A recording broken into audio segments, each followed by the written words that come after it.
This is Kanzenshuu, the podcast, episode 533 for the week of December 28th, 2025.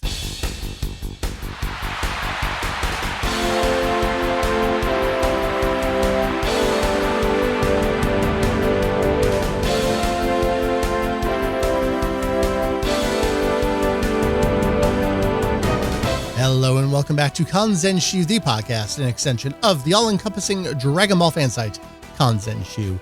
We cover anything and everything Dragon Ball in hopes of enlightening and a little bit of entertaining. Here we are, folks, the very end of the year of our Dende 2025. Glad to put it in the rear view mirror, huh? But to close out this year, I am psyched to have back on. Seems like this is going to be an annual thing. Why the hell not? We've got JP Burke from The Space Above Us and or Saturday Night Mario Kart streams back with us again to chat about space stuff in the Dragon World cosmos. Your homework before listening to this episode, and I swear it's short, it's not going to take long, it's not even a full half episode, it is less than half an episode. I want you to load up Dragon Ball Z episode 50. Goku is in a spaceship and he's got to do some stuff. We talked a lot about this half an episode, and then we had a bunch of questions from you, the Kanzenshuu audience. We talked about, hey, what's with that lifeline? What do you do with these coordinates? How does that all work? Hey, what happens if you get close to a star? What should you do? What's up with those spacesuits? Why is DBZ Movie 6 so darn good? And hey, let's also look at the Dragon Ball GT spaceship. It's got lots of legs on it. What's up with that? A lot of good questions. I certainly appreciate everything we got. So strap on in for that conversation. That's going to close out the year here at Kanzenshuu. Did I introduce myself? My name is Mike. You may see me around the internet as Vegito EX. I remain here. I will remain forever. That topic is all ready to go, so let's get on into it. I will catch you on the flip side to wrap up this here show and for the year. So let's get into it. Here we go. As a wise cast once said, onward to Namek. It's space time. Space time. Yeah. I love space time. I do too. I'm excited. Joining me once again, it's been a year since we did this. It feels like yesterday to me. It wasn't even longer because I think I was here for the cruise. It was November last year. So a little over a year. Yeah.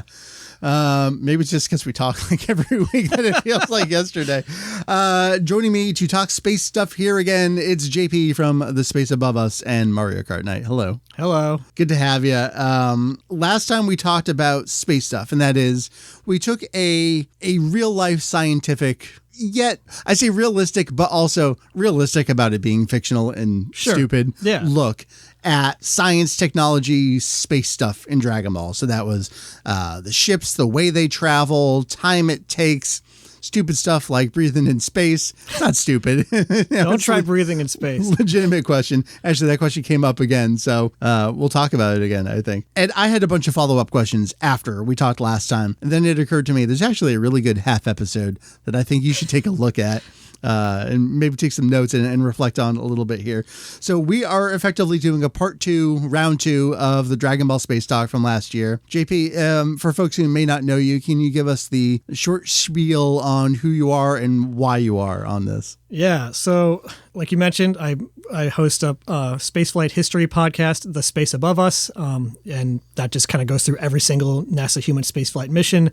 Also, I do work at NASA, as a contractor, but still, since we last talked, the mission that I worked on was actually canceled, but I spent the last year working on the Gateway space station, which is part of Project Artemis, so returning humans to the moon. So, I'm helping, one small part of that, which is still kind of crazy that they let me work on that, but they do. So yeah, I do, space stuff by day and space stuff by night. Oh, and I'm studying now. This is different from last time. I'm now getting, working on a master's in aerospace engineering. So space all the time, regardless of, never stops. I love it. Here's the plan for this recording session. We're going to talk a little bit about DBZ episode 50, which you and I just watched the second half of. I just think there's fun stuff in there. You burst out laughing a couple times, so I have follow-up questions to your follow-up comments on that. But then I had a bunch of my own follow-up questions from our discussion last time. We solicited more questions from the Kanzenshuu community. I got some of those. Some you may have seen, some you definitely haven't seen. And we'll see where we go from there. So, JP, let's start it off. Dragon Ball Z episode 50. The way I was describing to you is we are at the point in the series where several of our heroes have already made it to Namek. They're there. Vegeta's there. He's running around. Frieza's running around. Everyone's doing shit, and the shit's hitting the fan. Yeah. Goku is still on his way at this point. Now, I think will come into play with some of your other questions. I just double-checked on things. It takes Gohan and the others about a month for them to get from Earth to Namek. Okay. Goku, however, has a much better spaceship, and he gets there in under a week. Okay. So that's how everyone kind of catches up to each other and what the timeline of events is. And then once they get there, everything's like a day or two, like all that entire story arc. Right. Yeah, who can tell? There's no nighttime. So the second half of DBZ episode 50 is filler, but it's just really fun stuff. So I'm going to give the brief little recap of what happens during this episode here. And then I have a bunch of follow-up questions for what we saw. So Goku's busy training on his ship. This is doing his weights. I actually used the scene for one of the Gumbies. I don't know if anyone remembers that. The Gumbies. A TV lowers itself and Dr. Brief comes on the screen. Apparently part of the spaceship's exterior has been damaged by something. And if this keeps up, he's going to go off course. He'll get lost in space forever. So Goku needs to go outside and fix it with the materials that are inside this repair box, which I guess includes some kind of adhesive glue, which we'll talk about. So Goku suits up. There's a suit also lowers itself from the ceiling here. A lot of stuff in the ceiling. Yeah, there's a lot up there. And Goku's out on the exterior of the ship. First thing he does is slip and goes flying. And then he gets caught by the lifeline, so he reels himself back in. It's like 200-foot long tether. It's very... and all these rocks keep flying at him, so he speeds up. Turns out the soles of his shoes are magnetic, so he can walk around. I don't know why the magnets didn't catch when he first stepped foot outside, but maybe we can talk about that too. So Goku sees the missing panel and he goes to work with the glue and a replacement. Dr. Brief comes back on. He's analyzing things and oh no, Goku passed that panel back into place, but Goku needs to make a course correction or else he's going to be flying off into the sun. We'll talk about this. We talked about this last time, coordinates, but we'll talk about these too. Dr. Brief says right now Goku is at SU 83 by 643 YX. And if he keeps going, he's going to collide with the star Alpha HZ at 653 YX. Dr. Brief's going to walk him through. Don't worry about it. But Goku got his other foot stuck in glue. So what's he going to do? Well, the ship's flying at the sun, so Goku does... what we've seen since the very beginning of the series. You have a mountain on fire, you have a star in front of you. What do? You fire a Kamehameha because it solves all problems. He does that and he's flying away. Everything's fine, except it's not because he immediately gets pulled back into the star. So he fires a stronger Kamehameha and it looks like he did it this time. He escapes. It seems like he changed direction too. Maybe. Yeah. All right. Well, that is this little less than half of an episode here. So I have a bullet list of things I want to discuss. Right. I want to talk about suits, but hold on to that because I have Goku's suit and we're looking at a Google Doc here. I've prepared ahead of time for this. So I have Goku's suit and I shared some other screenshots from a really great movie, the 6th Dragon Ball Z movie later on. So let's hold on to suits for now. And we'll come back around to that, as I think we got some pretty good shots at them later. Tell me about something breaking a ship and causing it to go off course. Let's start with this one where it's this one little panel. Something hit this one little panel and now the shit's hit the fan. Yeah, so the thing that I noticed there was it wasn't just that it tore a hole in the vehicle, that it was venting something. So that, whatever that was, it's essentially going to act like a bad thruster. So like if you have something leaking, so this really happened on Apollo 13, for instance, when the oxygen tank blew up, they're leaking all this extra gas and that is pushing them all over the place. So if he's got this ship that is leaking a substantial amount of mass, that's going to push the vehicle in the other direction. So that totally, especially because he's going so far that like a little bit of a push early on, over time, that's really going to build up and apparently could push you into a random star. So like, yeah, that totally made sense to me. One thing that did kind of jumped to mind. It was like incredibly unlucky that he hit something, considering he's in interstellar space. Or there's not much out there to hit. Okay, so that was one of the first things you said is like, there aren't this many asteroids this close together out there. Like there's an image of like the asteroid belt as like, you think of something like, Star Wars where you're like dodging around these asteroids. It's like, no, man, like even in the asteroid belt where they're way, way, way more common than anywhere else in the solar system, they're still like millions of miles apart. They're dense compared to space, not compared to like, what you're used to interacting with on the ground. Got it. So yeah, Goku had a bad day. The other thing you said was, wow, that's a lot of stars, a lot of planets. A lot of planets. Yeah. They were passing tons of planets, which is like, and they're all like, right near each other. It's like, again, space is really, really, really empty. Even if you were in a solar system, which he apparently was, just passing through, like, all right, there's a lot, you don't want to make this realistic because it'd be super boring. It'd be nothing out there forever. But he's passing a lot of stuff really fast. Tell me about the repair a little bit. Okay, so this panel's missing. All right, here's a replacement panel and here's some glue. Yeah. Is that it? So, for one thing, I want to know what's venting, because all your you didn't really fix what was broken underneath. They just glued the hole shut. So, like, is there something that's now leaking into the vehicle? But this is a real problem they dealt with in the shuttle. This big question of what if there is damage to the heat shield, which of course, there was on STS-107, which is when we lost Columbia on reentry. They're on ascent, they lost a piece of foam. It hit part of the wing, punctured, put like a big square foot hole in it. And when the crew came back, plasma went into the wing and the vehicle disintegrated. So there's a big question about like, what do we do to repair the shuttle? And, this is a question all the way back on the very first shuttle flight. And was never completely really solved. After Columbia, they did come up with better solutions, but the fact was, especially with just the specifics of how the shuttle's heat protection worked, it would have been really, really difficult. But at the same time, it did just kind of boil down to like, here's the tile, glue it in place and put it, over the damage.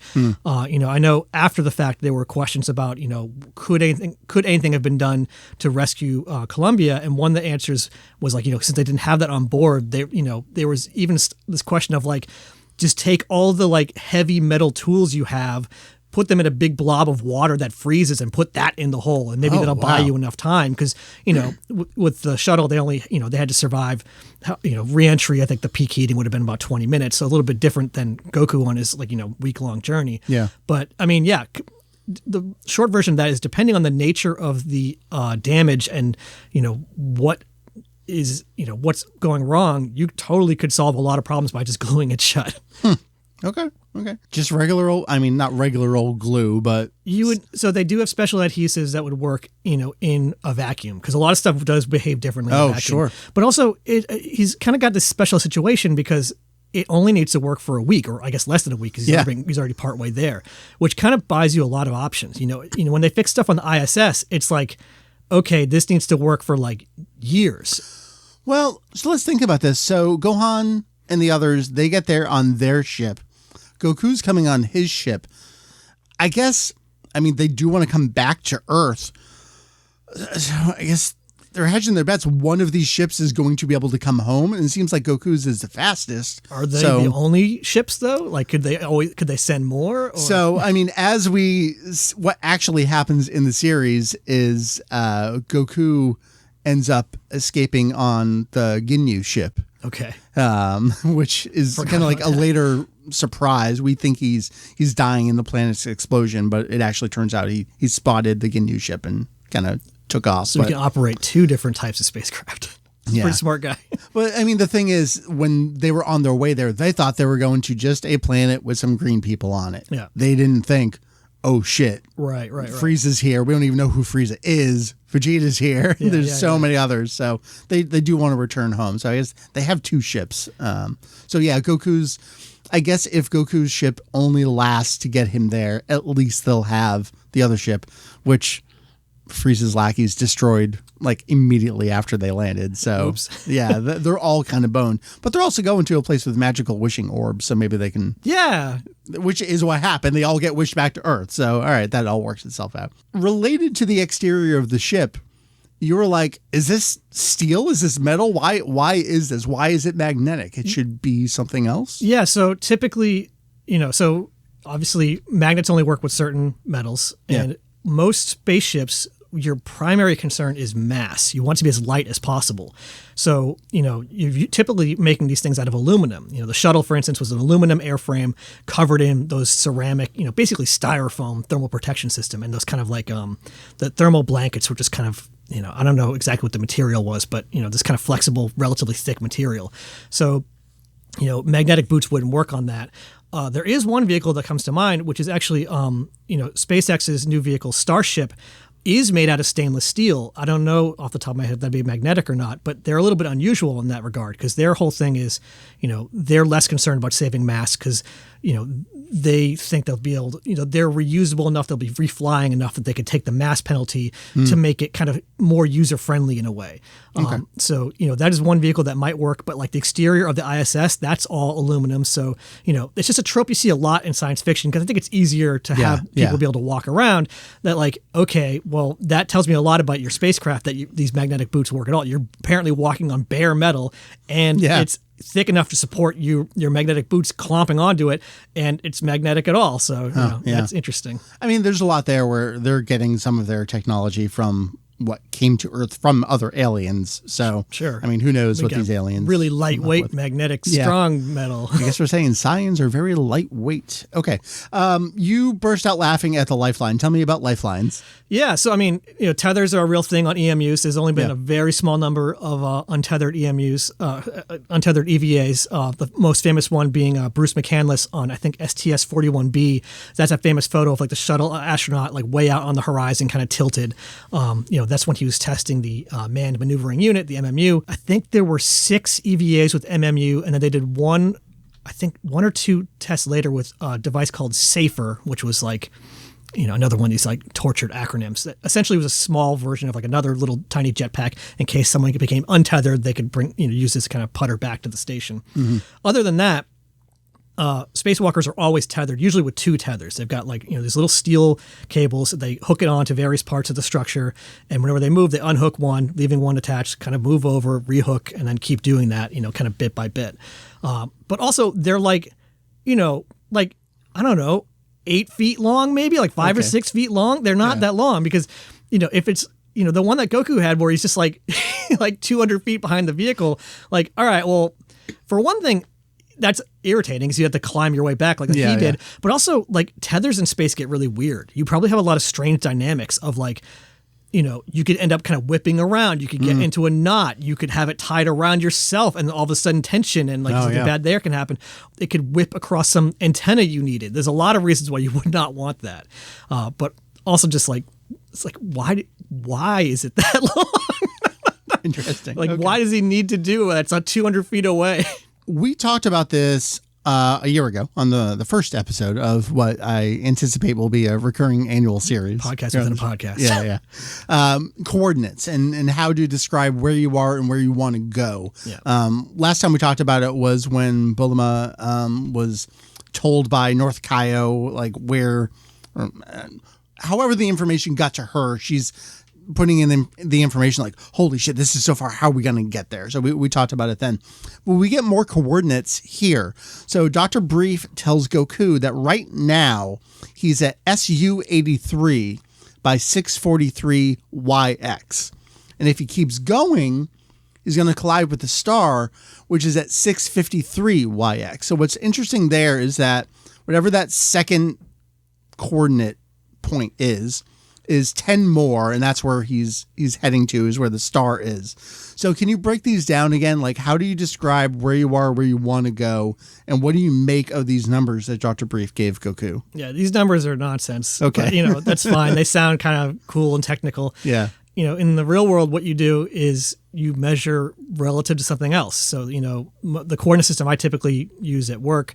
So usually everything is referenced to the essentially the center of the Earth, but you can also have a frame that's rotating if that's more convenient. So for instance, if we were to talk about, giving directions, just like normal, like you and me, like how do you get to New York City? Yeah. You don't think about it, but the coordinate system you're using is one that is rotating with the Earth, because the Earth is rotating 1,000 miles an hour, and it'd be really inconvenient to talk about this curve through time that really just means you're sitting still. Yeah. So for the kind of interstellar travel they're doing, I guess it kind of depends how far they're going. You could either have it from like the center of the galaxy, or you could still just use coordinates based on probably the center of our solar system, based on the sun, and the numbers would just get really kind of big and inconvenient. You know, you would still be describing them almost certainly in like XYZ.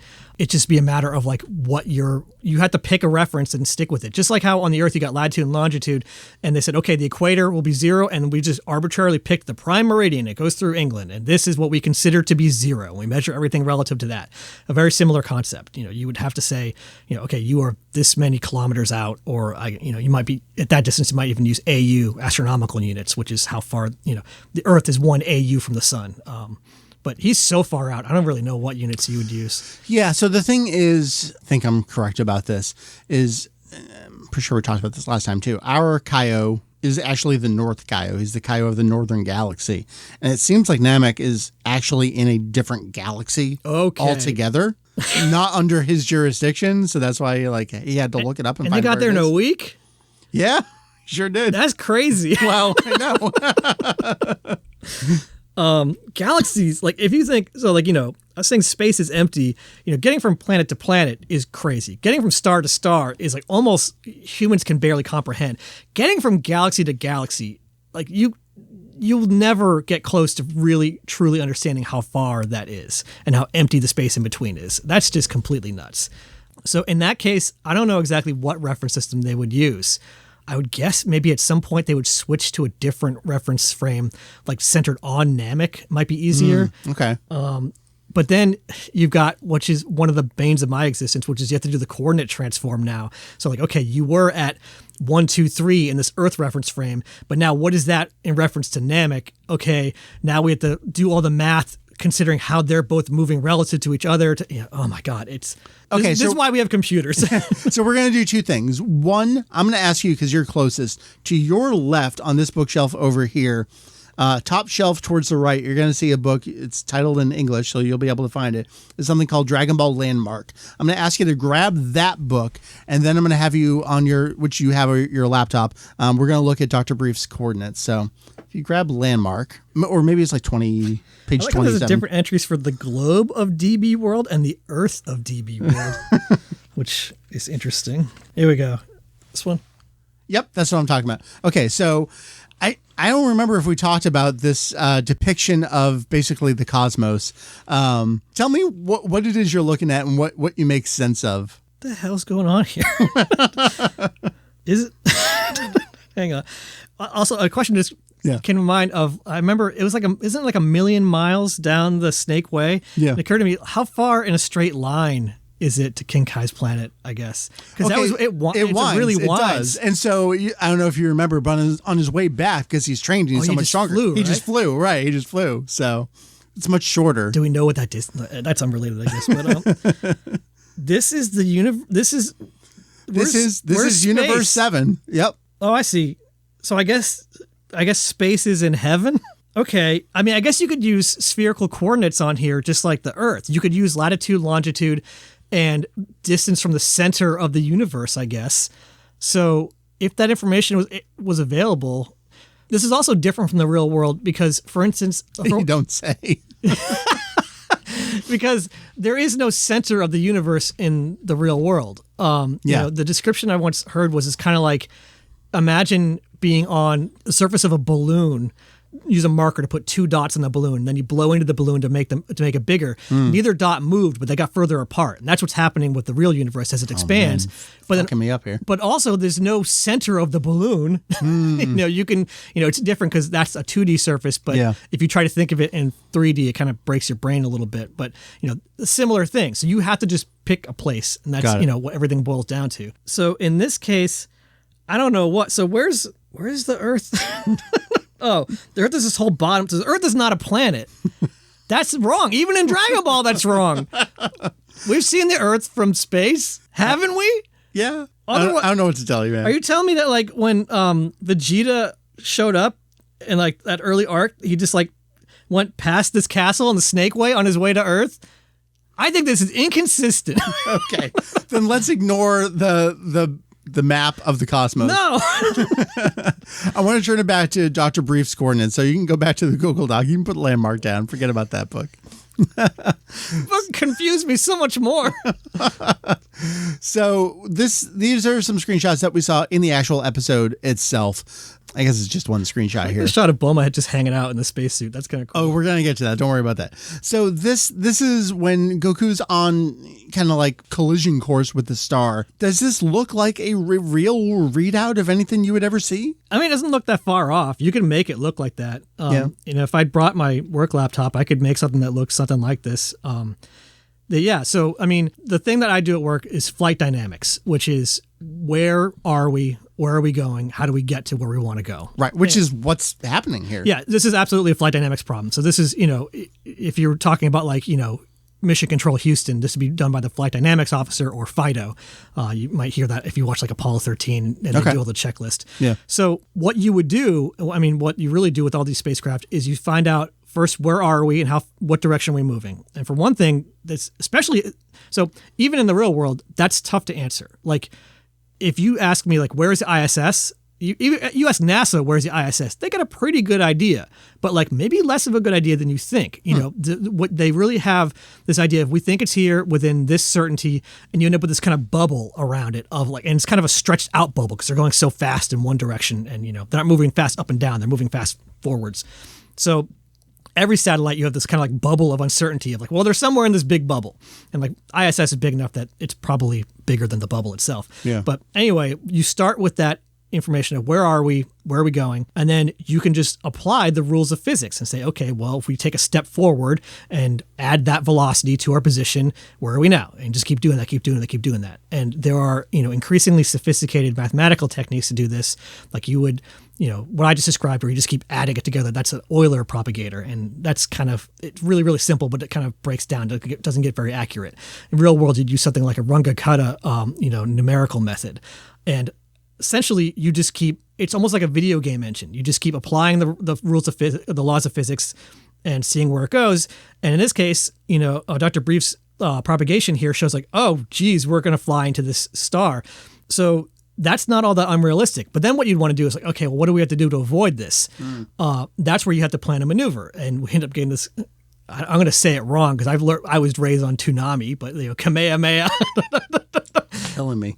Maneuver here, which I guess he just kind of did. No one planned anything. Yeah, right. But like a big part of, when I worked on my last mission, we were trying to rendezvous with a specific vehicle. We're trying to get somewhere specific in space. Mm-hmm. So what you would do is you'd say, okay, computer, I want to do a maneuver at this time, and I want to burn in this direction, and tell the computer, if I want to burn at this time, for how long do I need to burn to end up over here in an hour or whatever? Yeah. And the computer, essentially a little more sophisticated than this, but the computer guesses, and it kind of gets like better and better guesses until it gets the right answer.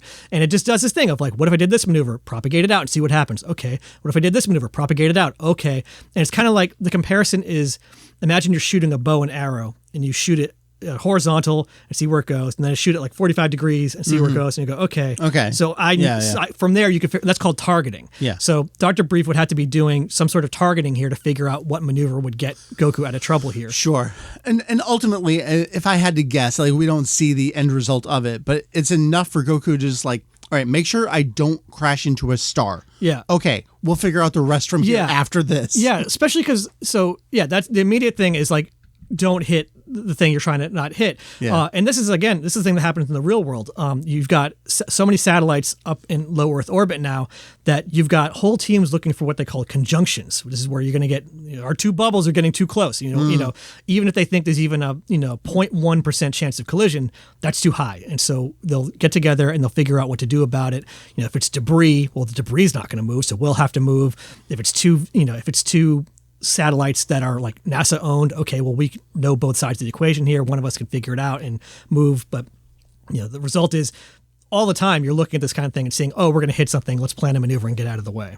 Got it. All right. Well, I have a couple last bits on this before we move into some other questions. One is the star name. This is not a real star. There's no star called Alpha HZ. Did you check? Yeah, I did. Okay. How do you name stars? So this is more of an astronomy question. And I know that, so I should say, I know asterisk. From what I know, stars have like kind of technical names based on coordinates. And I think like, I don't know that well. I want to walk this back because I don't know if that's true. I know that that's like for asteroids, for instance, they'll name it with like the year it was discovered and certain, I think maybe just like the number in the year that they found it and some other data. Stars, I'm not entirely sure. I'm pretty sure they've all got like, weirdly technical names, but then like, obviously a lot of them just have fun names that people came up with, the ones that you could see with the naked eye, people have named them millennia ago. Sure. Yeah. I don't know if there's a process for like naming, like, hey, we just found a star in a galaxy that no one's known about. Is there an official process for naming it? I think it's the IAU, the International Astronomical Union. Let's say that. They are the ones that are, if you got it. If anyone could be officially in charge of naming stuff in space, it's them. Okay. So you sometimes might see something like a new object will be discovered and people, like the scientists who discovered it, will, that team might give it a nickname or something. And it's not official until the IAU kind of votes on, like, sometimes they just go with that name. They might come up with a different name for a different reason. Like there was one recently where they found kind of a dwarf planet in the solar system and they gave it this name that I guess the science team didn't realize. They kind of gave this mythical name. And then later found out that, like, who else was also a big fan of that mythical name was the Nazis. Oops. Oh, yeah. So they're like, okay, maybe different name. Okay. So with stars, though, I don't know. There's so many of them that, like, yeah. I don't think anyone's out there bothering to name them all individually like that. So they probably would just have, like, a weird technical name like that based on, where they are in relation to the Earth or where relation to the galaxy. Got it. All right. Last bit from this episode, then, is just the gravity pull that we see. Yeah. Where he tries to escape and it's not enough and then he powers it up and then it is enough. Yeah. So it looked like at first he kind of blasted towards the star. Yeah. And so it's almost like he fires right at it, like he's trying to blow it up. Right. And so that's what I thought he was going to do at first, which I was impressed. But that's like, you got to kind of, if you're falling towards the star, you got to imagine it's just like falling on Earth. So like, if you were falling towards the Earth and you just like had like a thruster straight down, that's going to push you up. But then if you stop, you're just going to fall back down again, which is exactly what happened. It just kind of pushed him back. And then what happened the second time was either one of two things. What I was saying is that he should fire sideways because that's how that's how orbit works essentially. If he did it sideways, he could just kind of like curve around the star and not hit it, or at least maybe go into orbit and deal with it then. Or he did it so strong that he did achieve what's called escape velocity. Yeah. And, if that's just, I should know the formula off the top of my head. But, basically based on the mass of the thing you're orbiting, there's a certain speed where if you can achieve this speed relative to that thing, you're gone. You're just not coming back. Got it. So in this case, it really is just stronger, better. Yeah. Escape. I mean, if your goal is to not hit the thing, then it really is just as simple as, either blast in any direction except, moving yourself more towards it strong enough, or just kind of like deflect yourself around it. Yeah. And I guess, having that, capability to do some sort of energy blast would be a really convenient thing.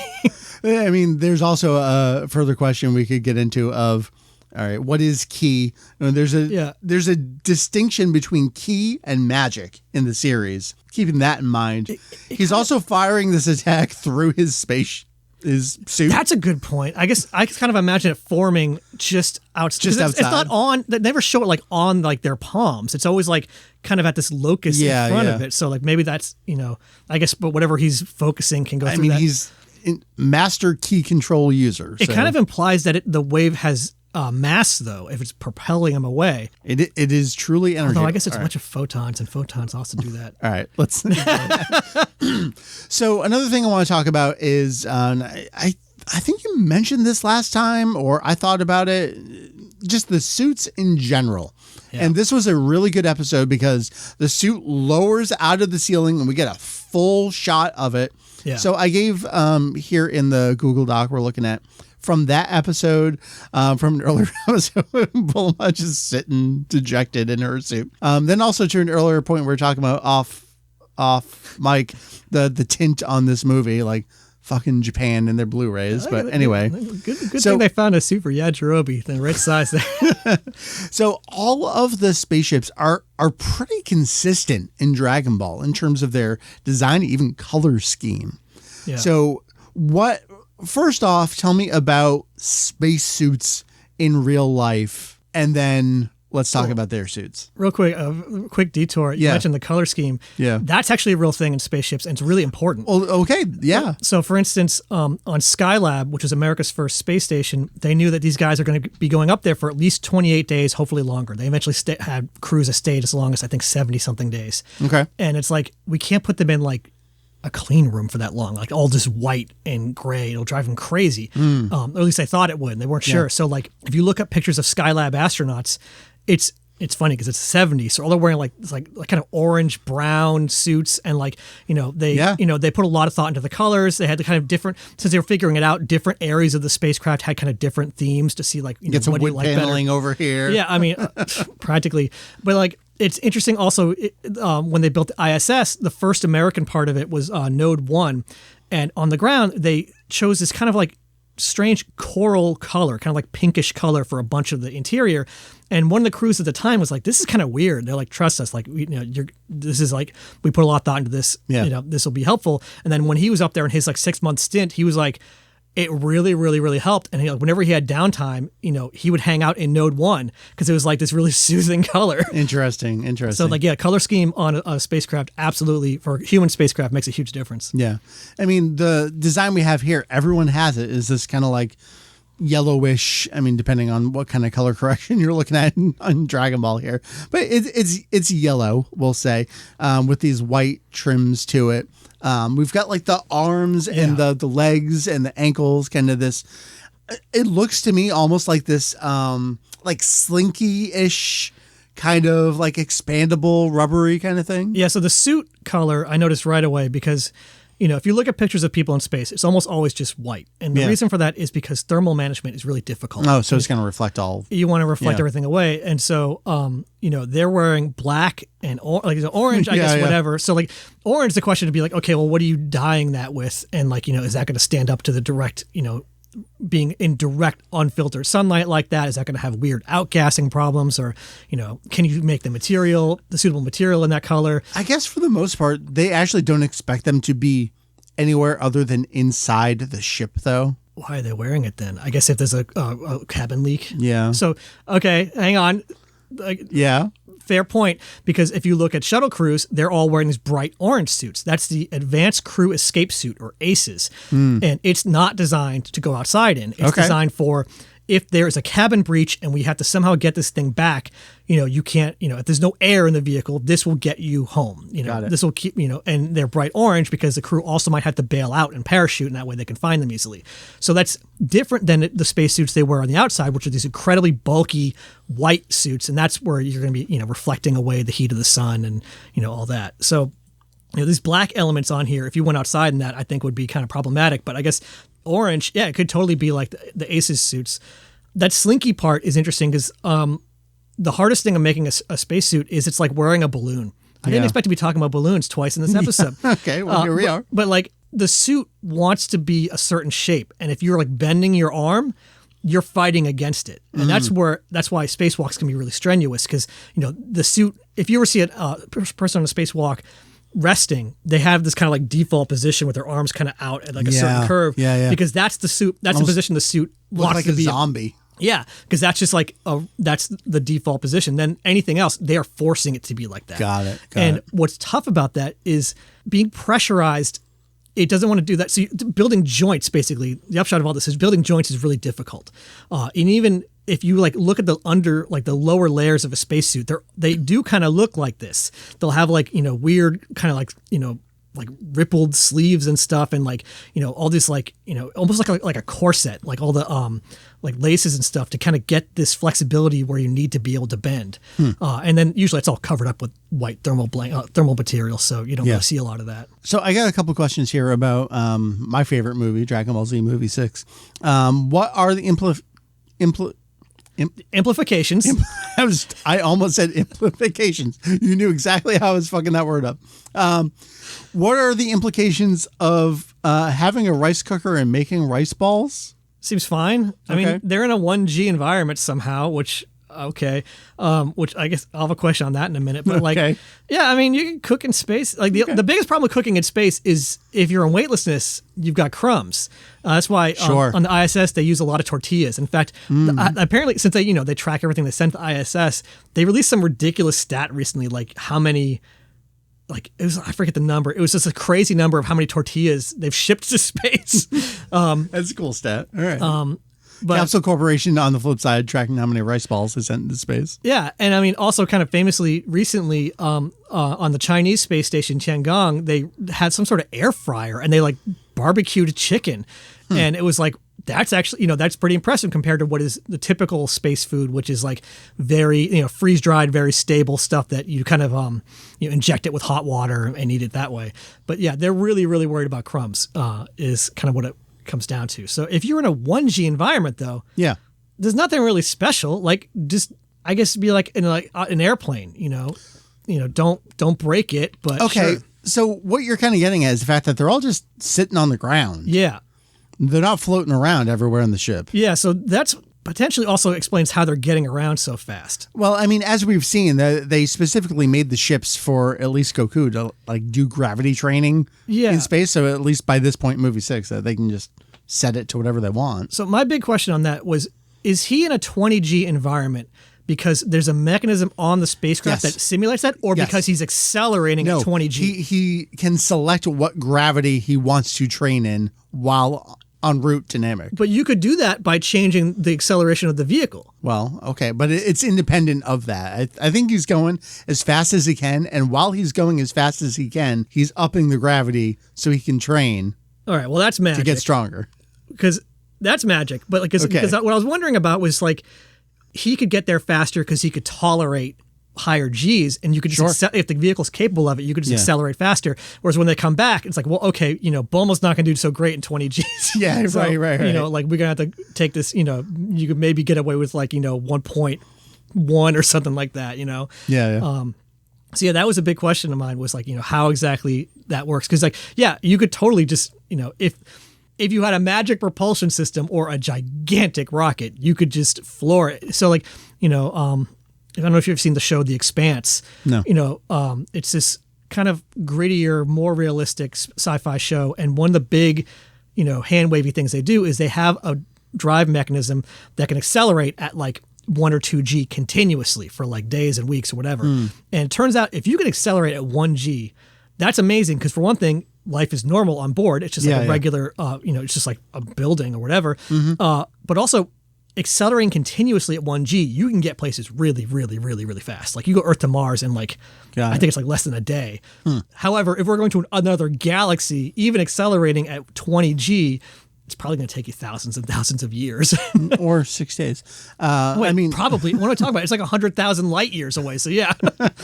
The gravity devices, we end up at Capsule Corporation when Vegeta's hanging out after the story arc, and Dr. Brief creates, and Vegeta's there training in 100 times. Like they just make these things for them to train. That was back on Earth, right? Yeah, and that's down on Earth. So we got to move on to other questions. Well, I was going to say, I guess it works the other way too, because they could accelerate to Namek at like 100G, but turn it back down in the interior environment down to 1G. And that's what Goku does. He ups it up and down as he's training. It's a handy device while he's on his. Did they ever turn it to 0G while on Earth?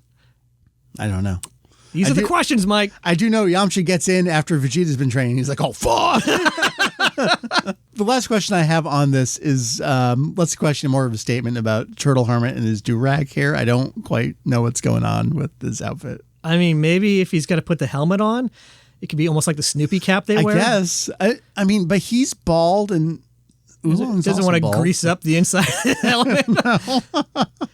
Yeah, Krillin doesn't have one. No, I mean, maybe he's just less prepared. How do they get Yajirobe's big giant head in there?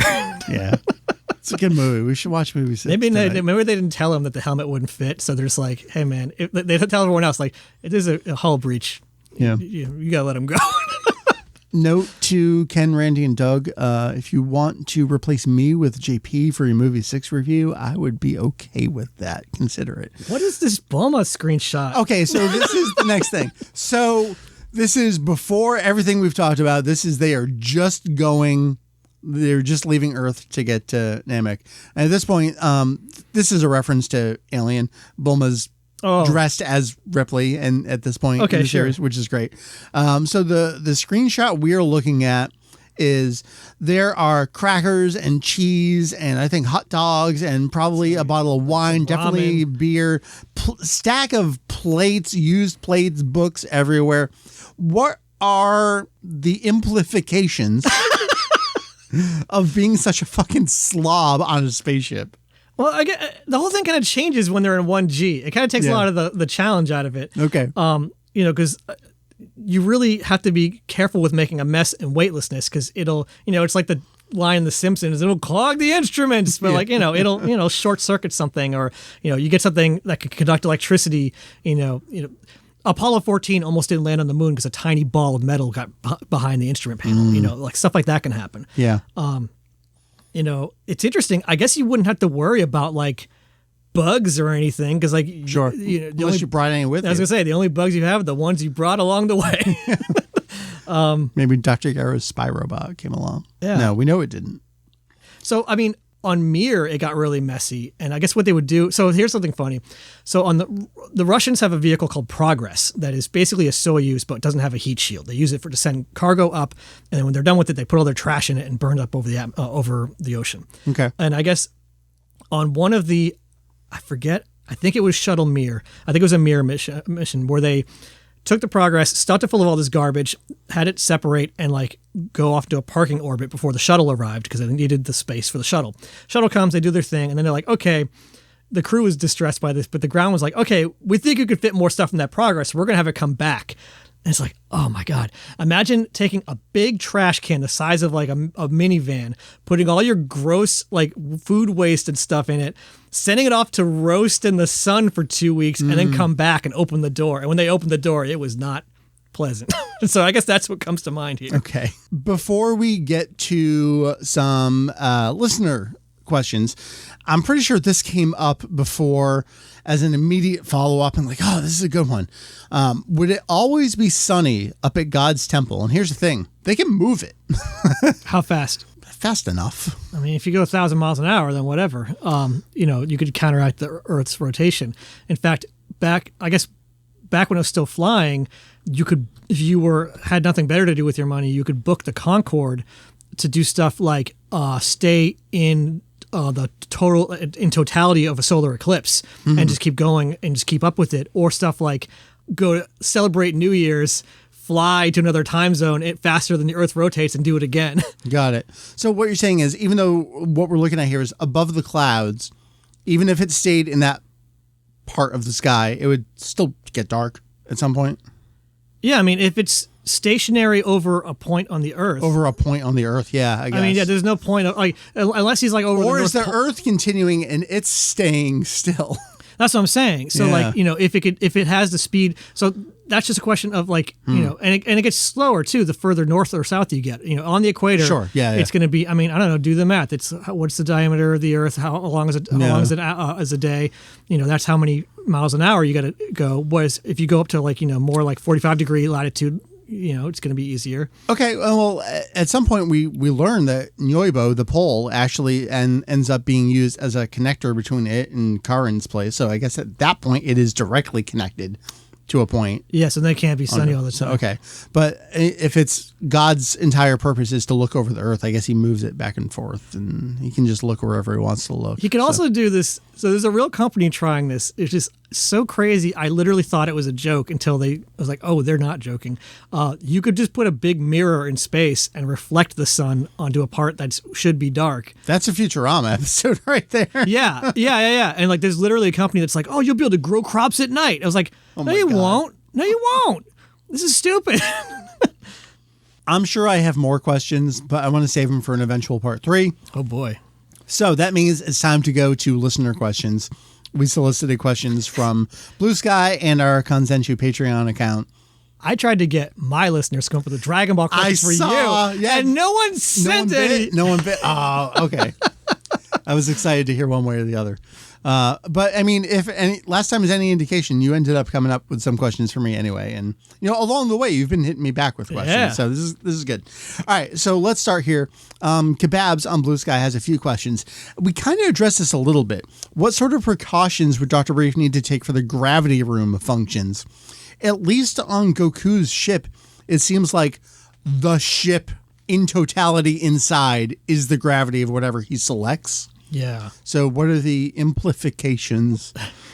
I'm not going to keep doing that, but I guess it depends a lot on like the nature of the device. Yeah. So like for instance, and you could probably to figure this out by watching closely, you could imagine, since it's all magic, you could imagine a device where the field only extends to Goku, and not, so that he's experiencing 20 Gs, but if he drops something, it still falls at whatever the vehicle is moving at, which is pros and cons because this vehicle is moving so crazy fast, it's still accelerating so fast. So, I mean, we see him specifically doing dumbbell training in the gravity in space. So again, you could have it extend to stuff that he's holding, but so that's the thing too. Is it really is it known to be the entire interior of the vehicle? Because then you could have, you could have a mechanism that operates at high G. There's some like anti-missile that it experiences something crazy. Like looking at video of it, it doesn't seem real.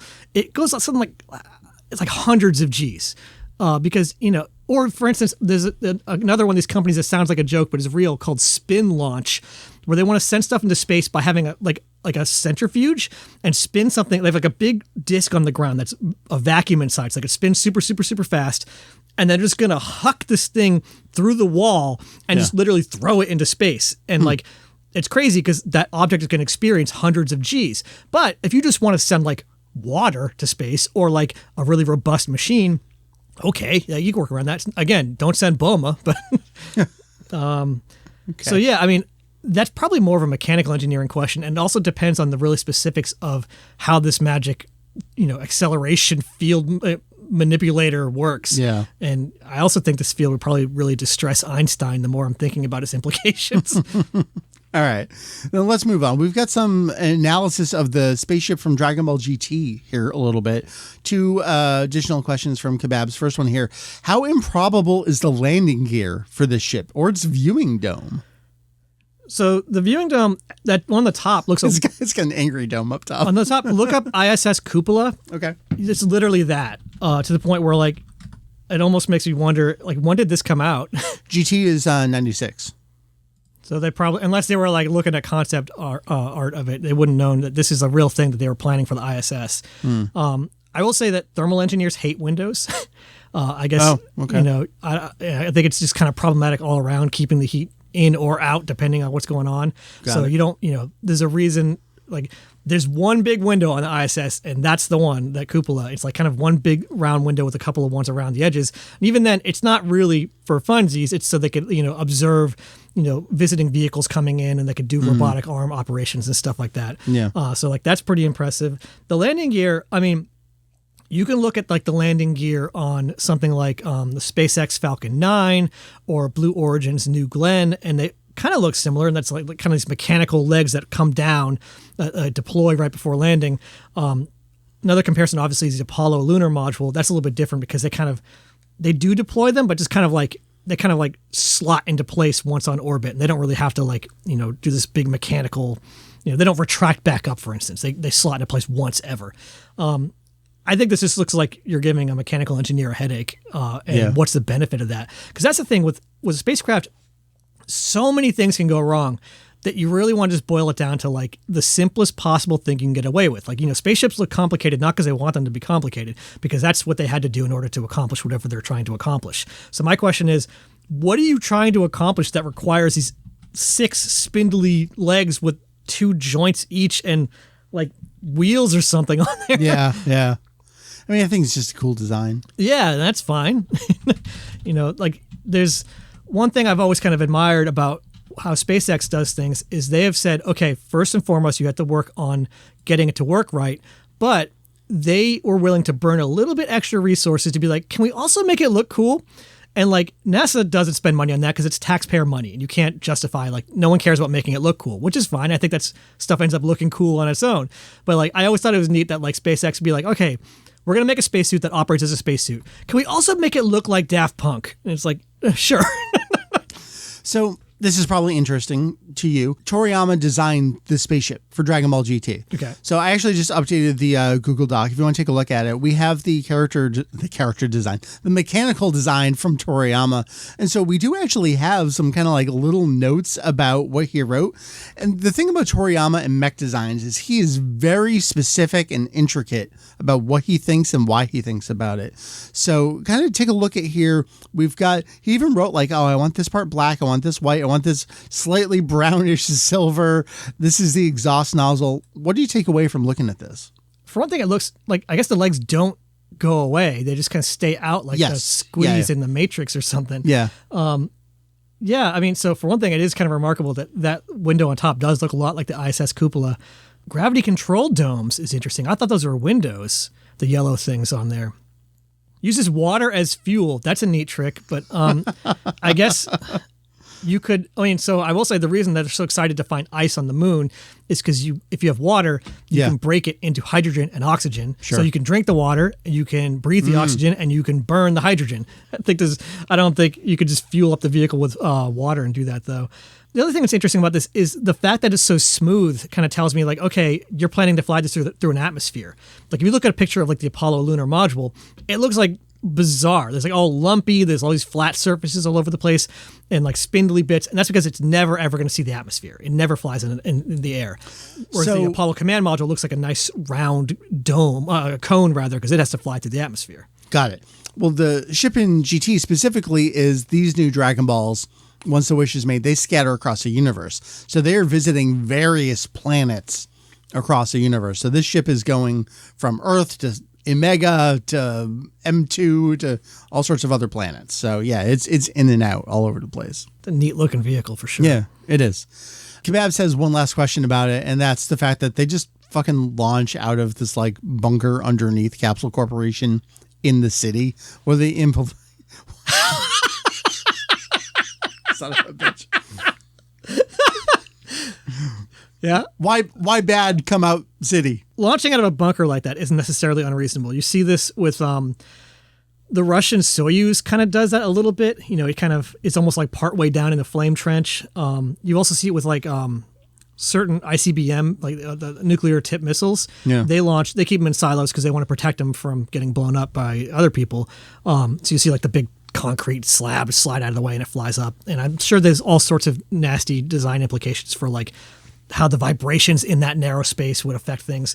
The biggest issue they're going to run into, I mean, maybe it's different with this weird water-powered spacecraft, is rockets are loud. You know, the closest I've been to a rocket launch is, I think it was 3 miles or 4. No, it was like 2 point something miles, which is too close. Like, it was like, as I'm setting up my camera, I'm like, someone screwed up. Like we shouldn't be allowed to be here.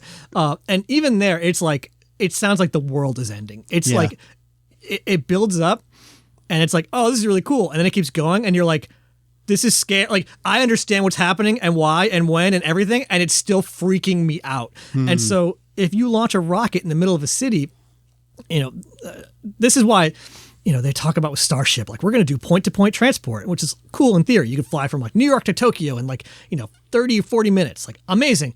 Except you can't land a rocket anywhere near Tokyo. It is too loud.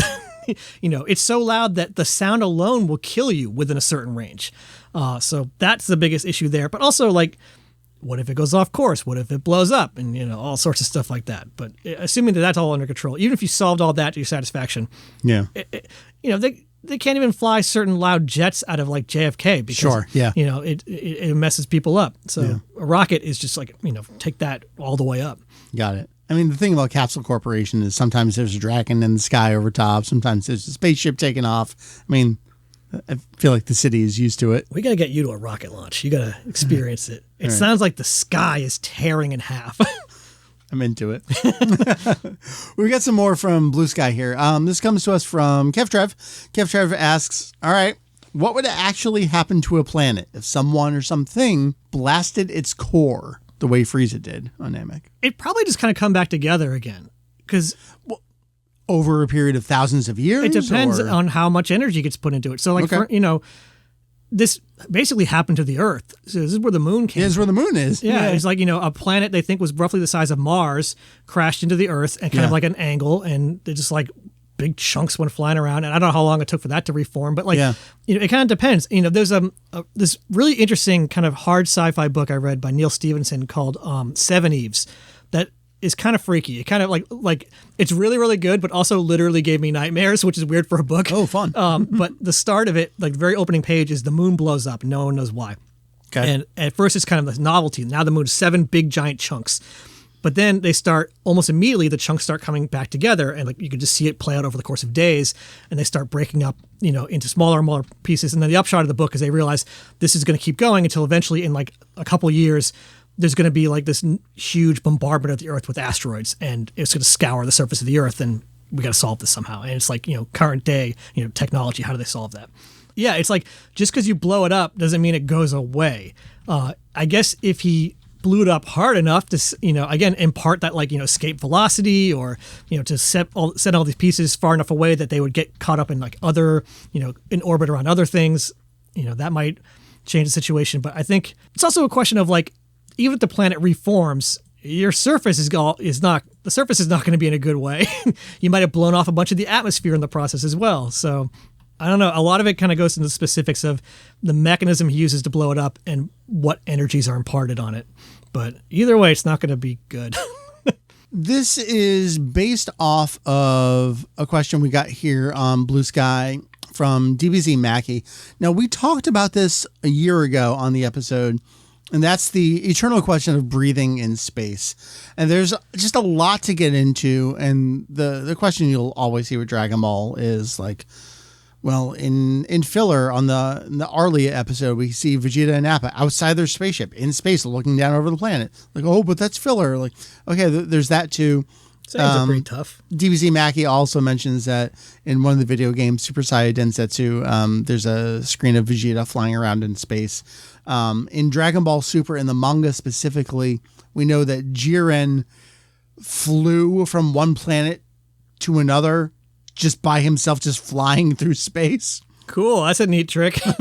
So there's a lot of questions about that. What we talked about last time was actually a specific comment from Toriyama as it relates to Battle of Gods, because towards the end of the movie, we have Goku fighting Beerus, what looks like up in space. In an interview, we specifically have him say to think that they go all the way to the stratosphere. We talked about stratosphere a little bit. Stratosphere isn't all the way to space. Well, okay, right. So that's kind of an answer to that question, is that stratosphere is still on Earth. So we're on Earth. So we're in the troposphere. Yeah. Which, incidentally, I once saw a toy rocket that said, like, launch all the way to the troposphere. I'm like, I could throw stuff to the troposphere. Then you got the stratosphere, which starts at roughly like Mount Everest height, like, where jetliners and stuff are. Okay. Then you got the mesosphere, which everyone always kind of forgets about, because like, it's too high to study with balloons. It's too low to study from space. It's a really difficult region to study. And so there's a lot of effort in like the 90s to try to understand it better. And then after that, you've got, I think it's the ionosphere. At that point, once you get to like, you're basically in space. Yeah. Okay. So let's address the breathing question, because I think this is going to come up every time we have this. I think it's worth addressing every time. Could a regular old person breathe in space?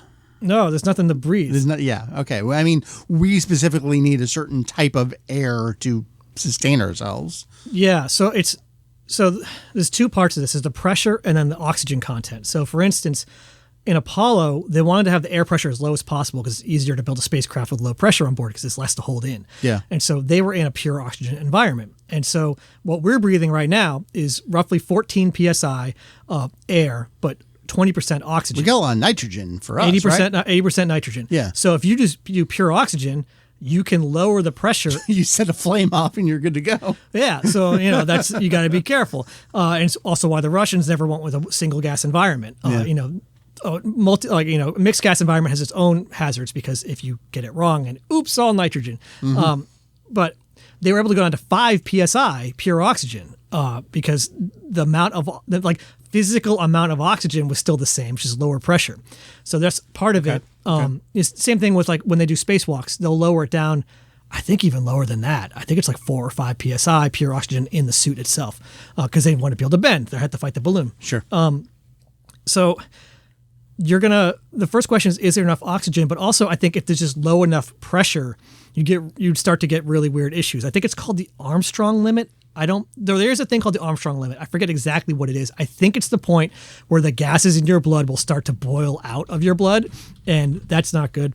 And that basically, above the Armstrong limit, you have to have a spacesuit or you're going to die fast. The altitude around 63,000 feet or 9 kilometers, where atmospheric pressure is so low that water boils. Okay, yeah. At normal human body temperatures. So, like, if you were like super fit and you spend a bunch of time on the mountain acclimatizing yourself, you can climb Mount Everest without oxygen because there's still air, there's still oxygen up there. No matter how badass you are, you cannot go above the Armstrong limit because your fluids will boil away. Okay. So then that kind of gets into, that's regular old humans. Well, Saiyans are not humans, although they are humans. They are Ningen. That's a larger conversation.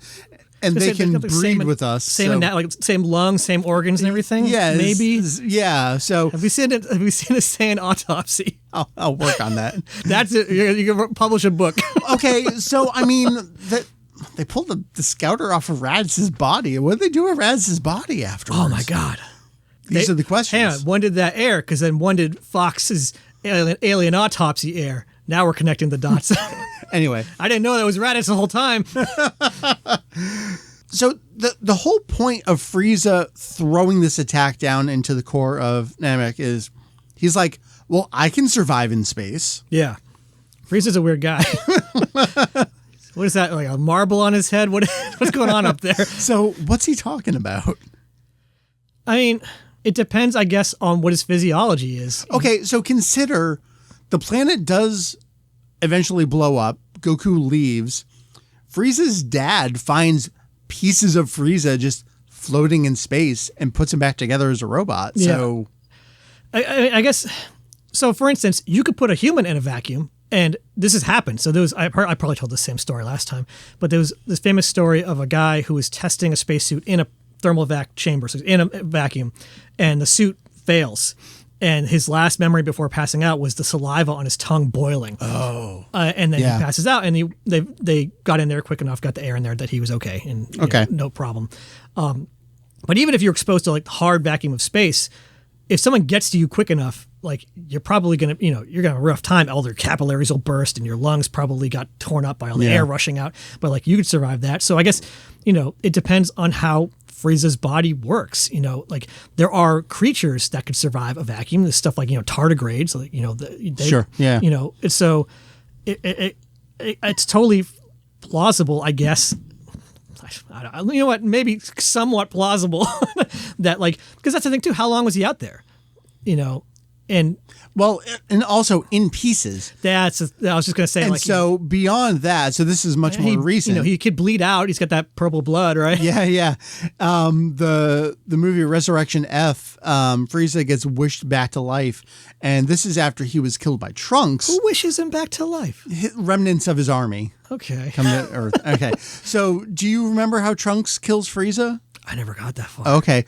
Trunks has a sword. Okay. So he slices him this way, and then he goes into 2 pieces. Oh, yeah. But then he goes, wish. The slap chop. So when they wish Frieza back to life in Resurrection F, Shenlong brings him back to life as he was alive when he died, which is in a million fucking pieces. That's rude. So does that give you a little bit of information about Frieza's physiology? I think at that point you're asking about the concept and definition of death. Okay. It's the kind of thing of like I knew someone, I had this teacher in high school who would always talk about the time that he died because he got like a power line fell and shocked him and his heart stopped and everything. Yeah. And it's like, all right, this is a crazy story. I'm glad you're still with us, but you didn't die because you got better. That's why you're here hassling me in this gym class. Yeah. All right. What is the definition? Okay. Got it. Was he just being like a jerk by being like, technically, this is the last millisecond that he still had something we could call life before, dying. And that, oops, he didn't fix it in that millisecond. We got a question here from Ken. I don't even know how to give you information on this. This comes to us from the latest series, Dragon Ball Daima. And Ken just says something, physics of the demon realm with layers of worlds and stuff. What's the deal with that? Do I need this landmark book again? The landmark predates Daima, so Daima's not in there. So it's a cool book. It is a cool book. So in Dragon Ball Daima, we learned the demon world is actually made up of the demon realm is made up of 3 worlds. And there's actually like this big hole that kind of connects them. I wish Ken gave me a little bit more to go on. So at least one of the worlds, I'll try to go somewhere with this. When they first arrive in the 3rd demon world, the air is really thick. And so like they're having trouble flying. Thicker air. Like, how would thicker air be different from higher gravity? I'm trying to think. I guess it'd be kind of like, it'd be like the surface of Venus, where like the surface, like Venus is almost the exact same size as the Earth. It's kind of weird. Yeah. But like you go down to the surface and the air is so thick that like even like metal space probes, when they land stuff on Venus, they barely even need a parachute. It's so thick, they just kind of drop it and just kind of. And whatever they leave there is like burned fast. Like the longest ever was like a couple hours. And just incidentally, I'm going to mention there's a funny, sad thing where a Russian probe landed on Venus and it popped this lens cap off, and then it goes to like take a soil sample, and the robot arm can only go in one direction. It goes out, and that's where the lens cap landed. Mm-hmm. It's like, and then it died. So, yeah, I mean, basically you could have thick air on a planet separate from whatever the gravity is. You'd have to have, the same kind of conditions that led to Venus being the way it is. I imagine. So I guess it depends on how they fly.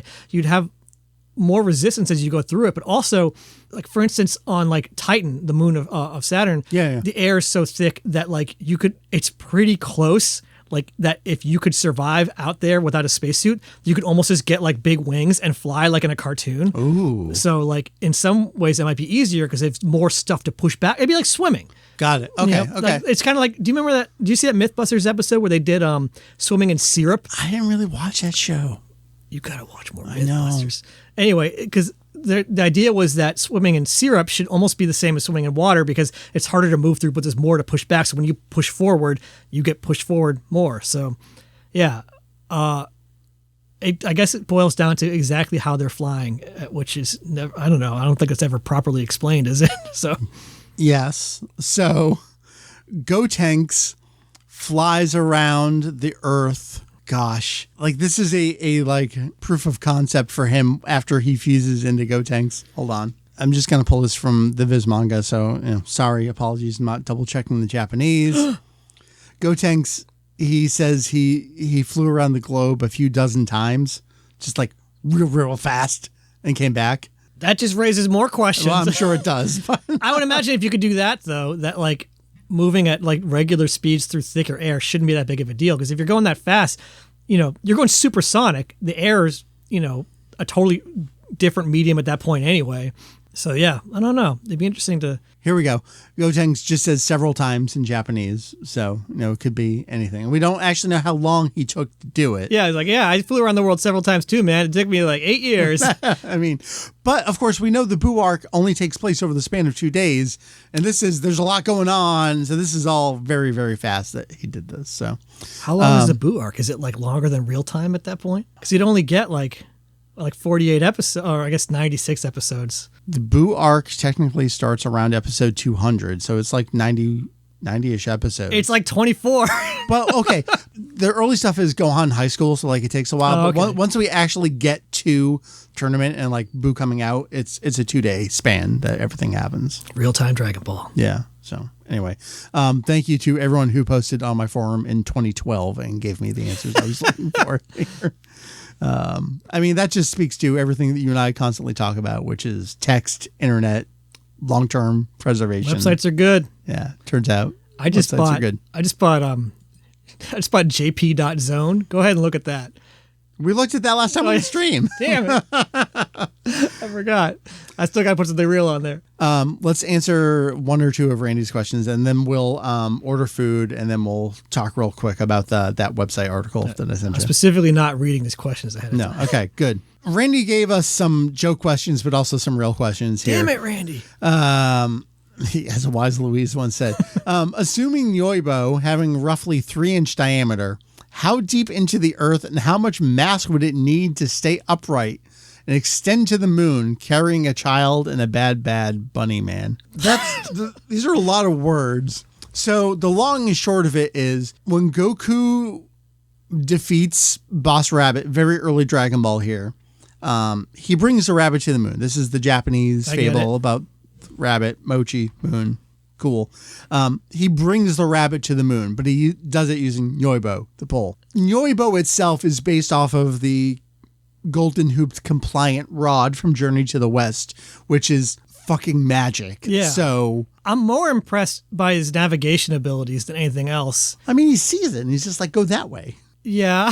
Well, I guess if you do it fast enough, you can get away with that. Yeah. It's like, for instance, with Apollo, it takes 3 days to get there. Yeah. So you get the launch to where the moon will be in 3 days. How long does it take him to get there? Pretty instantaneously. Yeah. Again, people keep asking questions. These are like mechanical engineering questions. I don't know, man. I'm trying to think through of like, could you just do it fast enough that you could just balance it? You wouldn't even need to. Like, if it's accelerating fast enough, because that's the thing too, is you're going to get like really weird like moments of inertia in this magic. Does the mass of Noibo stay the same? So like, does it get less dense as it gets bigger? Oh God, I'd have to go back to actual Journey to the West stuff here, where like, does it increase?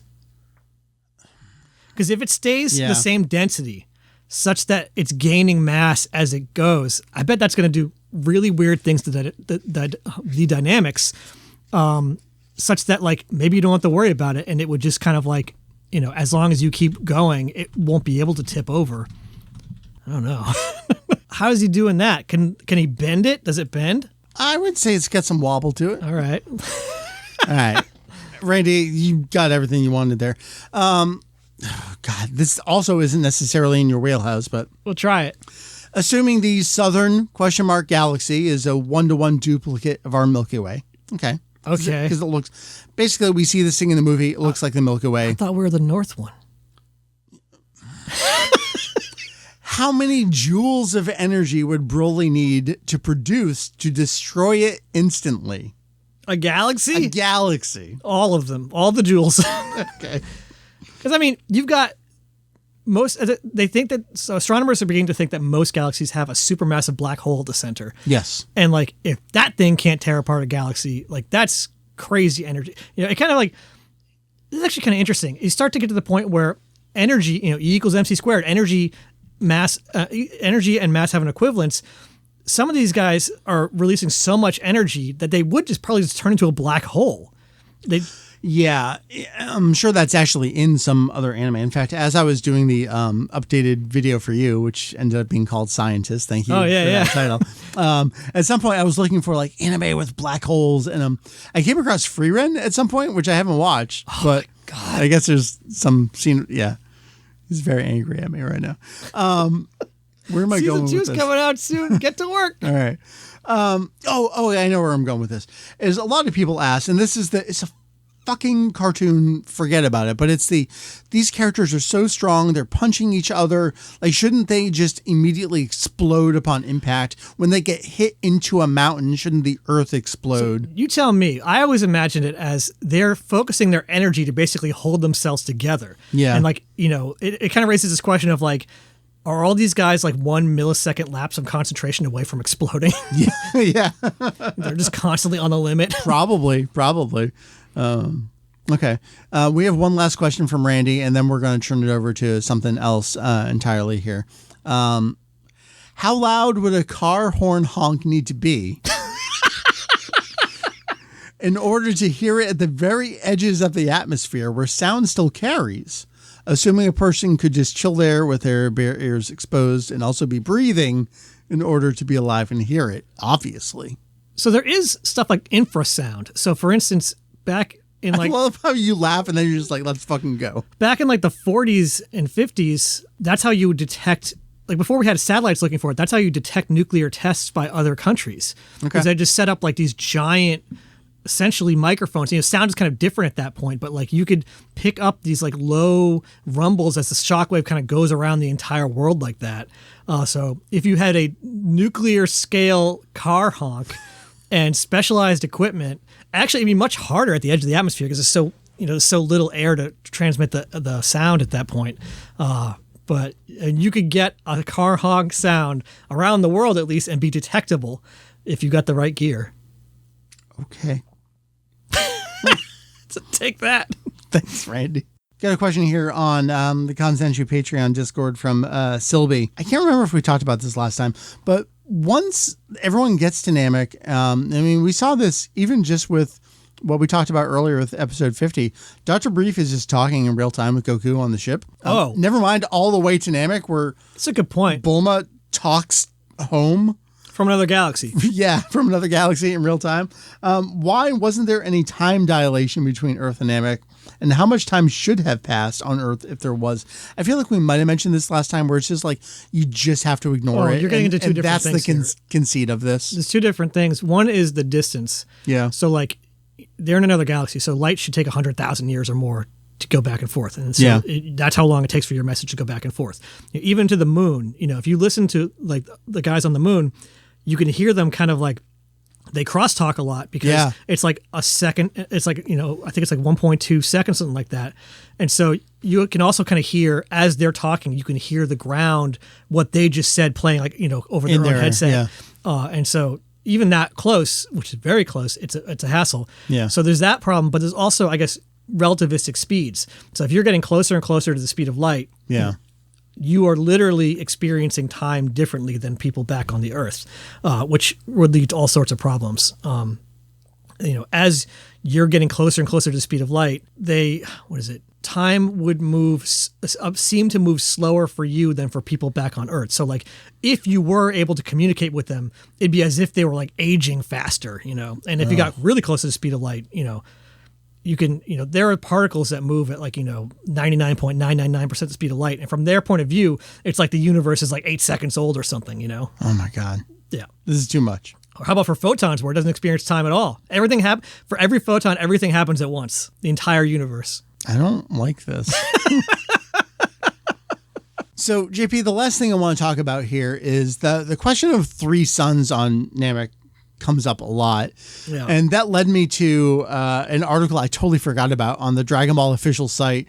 Could humans survive on planet Namek? We asked an expert to tell us about the planet's ecosystem. So I sent you this link yesterday and you immediately had comments for me. So they talked with this professor from Tokyo Institute of Technology's Earth Life Science Institute, specializes in the field of planetary science. So obviously this is different from your field, but I feel like it's related a little bit. Engineers and scientists are kind of like rival gangs a little bit. Okay. Do you get into like dance fights? I don't really see them. They're over there nerds. Okay. The first thing like you immediately hit me back with was about, hey, like could we survive there? And you're like, well, there already are people there. Yeah. And like we know that like so my thought was like, well, Piccolo survives on Earth. So like there's a good chance that humans can survive on Namek. It could be something like, so although to be fair, it kind of reminds me of in Avatar, the reason that the humans can walk around on the surface with a small mask is because I think it's the CO2 content is really high. So they basically just have a CO2 scrubber. Like they got enough oxygen, they got the right pressure, they got too much CO2. Whereas when the Na'vi come inside, I don't know if you saw the second movie, but like they can kind of get it. They need the extra CO2, but they need like, it's less of a demand. So what they'll do is you see them carry around these masks and just kind of like casually every couple of minutes to take a puff, kind of take a hit off the mask. And like, it's funny because like I think they get annoyed, people like, you're supposed to keep your mask on. It's just like, whatever. Like, they could feel it and do when they need to. So there could be something like that where it's like, maybe it's kind of close, but like, not quite enough. But yeah, I mean, clearly it's not completely, inhospitable to life. There's life there. Yeah. So you could do, with spectroscopy, you can look at, so this is how they know, like, for instance, like, this nebula we saw a billion trillion light years away is made out of like, ethanol. Like, how do you know that? It's like, because you look at the light coming through it and you could figure out, the way that, when light bounces off this molecule, it looks like this. And so they could, for instance, if they had a spectrometer on there, they could be looking at the atmosphere as they came closer and getting a good idea of what the atmospheric composition was like. Got it. So there's that at least. It's probable that they could get out faster than we think. I mean, they've also like liquid water. They would know the gravity level. They'd probably know the air pressure. They know that, it's an environment where like liquid water can be there. So they if liquid water is there, there's a good chance that humans could survive. And it's just a question of like, oops, there's like a bunch of arsenic in the air or something. Sure. Okay. So. Well, then let's take it back a little bit here to the main question a lot of folks have. And they address this here, and I assume this person knows what they're talking about. 3 suns. Yeah. Is that a possibility, realistic out there in space somewhere? So at that point, you've got 4 bodies, and that's dynamically unstable. You can't have... the only way that could really work is...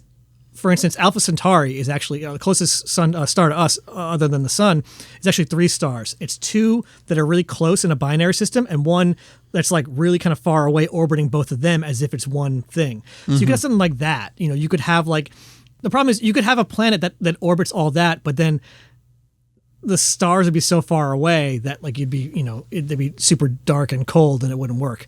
Got it. The way it's portrayed in the show, which it must have been to save on animation, right? So they don't have to do nighttime. I always assume that. Well, I mean, consider it's a manga originally, so Toriyama doesn't really care about that. All right, maybe just a neat idea then. But like to have it be always consistent lighting, that implies that they're like evenly spaced throughout the sky, which means they are at the center of these 3 stars that are orbiting around them. Which is exactly what this professor proposes in his diagram here. And like, even if they're all the exact same mass and everything, like that's dynamically unstable. That's not going to work. You can't, there's not, eventually something's going to drift closer to the other one and it's going to get out of control and, Okay. So you and this professor are kind of backing each other up. They say that this kind of far-fetched on a physical level. With more than one sun, the smaller suns always orbit the largest sun. Well, so they all orbit the barycenter, the center of mass for the entire system. So depending on how big the difference is between them, the barycenter might be in one of the stars, might be between them. So I will say that it could theoretically be stable in that, this stable, and there's oh my god, what's the word I'm looking for here? You could have a pendulum at the if you leave a pendulum at the bottom, it will stay there forever. And if you poke it, it'll wiggle back and forth and return back to that, stable position straight down. You can also have a pendulum straight up, and it'll stay there forever. But if you tap it even the slightest little bit, it's unstable, and it will come back around. So you could have a situation where you have a planet in the dead center between 3 identical stars, and there's nothing else in the universe to perturb it all. That is like, okay, this can work, but it will be inherently unstable. And that's why like even the slightest little anything, like a light from another star, from anything will send the system into chaos and, come crashing down. So that's what it's like. It's like a pendulum that's straight up. Something they also get into in this article is just the green of everything. And green's kind of a tough color. It's kind of like, you ever wonder why you never see like green stars? I guess this is a different question with stars, actually, to be fair. We don't have to get into that. It's complicated, but like, I think getting green in the atmosphere would be tough. I liked his idea of the microorganisms. I always kind of, I guess, thought it was like dust or a specific gas or something that made it work. Because, I don't know. Is there a gas that would refract it such that you get green like that? I don't know. That's a question for a chemist. Okay. But I think the microorganism idea totally works. This is kind of like, part of why why the ocean color is different in different places. A lot of it is just like what kind of plankton is in it. Plankton of the sky, Mike. Namek's got it all. I think about that all the time. Is there anything else that you think about with Namek that kind of like, why is that? I mean, you already kind of brought up the light, and that's more of a Toriyama thing, and then they kind of flip it for the anime. I'm trying to remember what I remember. Try to see what I remember about Namek. It's been a long. I mean, I literally watched it in like middle school. I don't think I've gone back to it since, which is really a shame. I remember asking you, like, what's like the thing, and you gave me some, like, what's it, like the thing to watch or the manga to read, and you're like, all right, you take like this guy's art and this guy's translation and this guy's binding and this person. Yeah, like, that's the thing with Dragon Ball, unfortunately. I think it's the early Namek stuff is my favorite. Once we actually get into Goku versus Frieza, unfortunately, that's also the point where the TV series is catching up to the manga. So it gets really drawn out. Yeah. But I love the early stuff. Like when they arrive and there's this cat and mouse game going on of they're trying to get these Dragon Balls and Vegeta's killing all these guys. And Vegeta got stronger from this fight, so now he can beat Zarbon. So now they're calling in Ginyu, like all that stuff. Just from a storytelling perspective, I love all of that. Yeah. And just the alien backdrop of it all is just really cool to see. Yeah, for sure. And it's also, we don't have Goku for a long time. Yeah. So that makes it interesting too. Like, what if we just take like the whole tent pole of this whole series and take it out? And like, now what happens? Yeah. It's just neat. I love that part of the series. And I'm sure a lot of it is for me. I came into the series, the original syndication broadcast, 96 to 98. So I watched the Saiyan arc. And then this early Namek stuff was like what I was left with to ruminate on for a year before Funimation continued. So like this was it for me. And that's when I discovered the Japanese version and like, well, if I want to watch this series, I have to watch it in Japanese because it doesn't exist in English. So and this part is like really burned into my memory. I just think it's neat, as a wise man once said. It's going to have you holding up a Dragon Ball. I love this part of the series. So I just thought this was an interesting article, and I love that they're thinking about it the same way that I think about it, where it's like, yeah, this is all made up. It's all nonsense, but like someone thought about it, and whether that's Toriyama himself unknowingly thinking about it realistically, that's just cool. Well, it's also cool because it allows you to kind of like, by kind of taking these ideas and extrapolating them, you can kind of probe Toriyama's brain to be like, even if he didn't consciously think of it, what are the rules he was playing by? Even if he didn't write them down, like, you could tell in his head, like, okay, well, he thinks it works like this, or he must have, because if you plot these 3 dots, it comes out on the same line. So, I mean, one of the underlying bits of influence here is Alien. I mean, he reused the xenomorph design various times. Even pre-Dragon Ball, he used it. We know that's in there. We saw Bulma is basically Ripley with her not even shirt and underwear here. So, like, he's got this kind of, like, hard sci-fi built into him a little bit, too. Does he ever do anything inspired by aliens? Is there a power loader in Dragon Ball? It's been a while since I rewatched Aliens. Oh my god! So I love both. I like Resurrection a lot too. So I'm leaving this interview. What if we rewatch all the Alien movies? My favorite thing about Resurrections, my friend said something like, in this movie, Ripley's part alien, so she's really good at basketball, like the aliens. Where was I going with that? I had a direction that I was going with. Comparing Toriyama has a lot of alien-inspired stuff, and I was wondering did Toriyama ever see Aliens? No, it's gone. It's gone. Yeah, that's what you were asking. So I don't know about that. It actually reminds me of an earlier point. I forgot to write this down.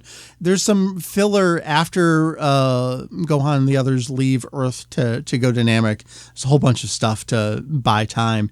They come across these other folks that are out in space that they didn't realize they were coming up against them in space because the ships were reflective and they didn't know they were coming. Can you be reflective in space? Yeah. So they're essentially talking about basically stealth. There was a stealth satellite called Misty, and very little is known about it. It's tough because you have to be, if you want to have a sneaky satellite, you have to be stealthy against... A sneaky satellite? Yeah, like you have to be stealthy against radar because they can, just like, fighter jets, but also optically. You can just go out and see a satellite fly by. Yeah. And in fact, much to the annoyance of certain organizations, there are a bunch of nerds who will track satellites. I'm on the mailing list. I get it every night. Like, I'm on the mail. Yeah, I get every night. Like, oh, here's the latest. I observed these satellites, or whatever. Or they'll find like, hey, there's something new, or like, hey, the X-37B, which is classified, isn't where it was, where it should have been. It moved. It did something, and they could figure that out. So with Misty, people have to kind of speculate, but it seems to be that it had some sort of like inflatable element to it to like reflect away, like to be not reflective down, like reflect light to the ground, and also any radar that comes up reflected away. And who knows what it was? Presumably, either a reconnaissance satellite, it might be electronic intelligence satellite. But there was one that was nicknamed Prowler, which is one of my favorites. I covered this on my podcast, and what's funny about it is, it's tough to tell. It's tough to hide a rocket launch. Everyone knows a rocket launch is happening, and if you're, NASA's very open. So if you're very kind of sneaky about it, people are going to know. Okay, so this shuttle is launching something classified, and all the people like Russia were watching very closely. So this flight, they went up with the shuttle and they deployed a classified satellite. And they were very sneaky about it and very covered everything off. And Russia said, "Okay, we saw it. Now we can track where it goes." And great, but really that actual classified satellite was a decoy for the even more classified satellite. Ooh. So one rev later, they think, people reconstructing all this, there's like a certain window where they would have been able to deploy a second satellite, which would have immediately followed the first one up to geostationary orbit, disguising itself as if it was rocket debris. Because most of these ones will have like a kick motor, they kick it way up and then they drop the motor. So this thing, if you were to if the Russians looked, they would see, okay, there's that satellite, there's something else with it. Oh, that's probably the kick motor. No, that's Prowler. And so they probably would have had to have some sort of optical, either optical stealth or like radar stealth. And then once it got up there, presumably it went snooping around real close to stuff in geo. We don't know. Anyway, yeah, you could have shiny satellites. There's also, I think they called it Echo 1. You should look it up because it's hilarious. It's literally a giant shiny ball that they're like, before they had real comm-stats, they just put a big shiny ball in space and just bounced radio signals off of it. And it worked, but it was not good. And they eventually got better at let's make a satellite with electronics on it instead of just a big shiny ball.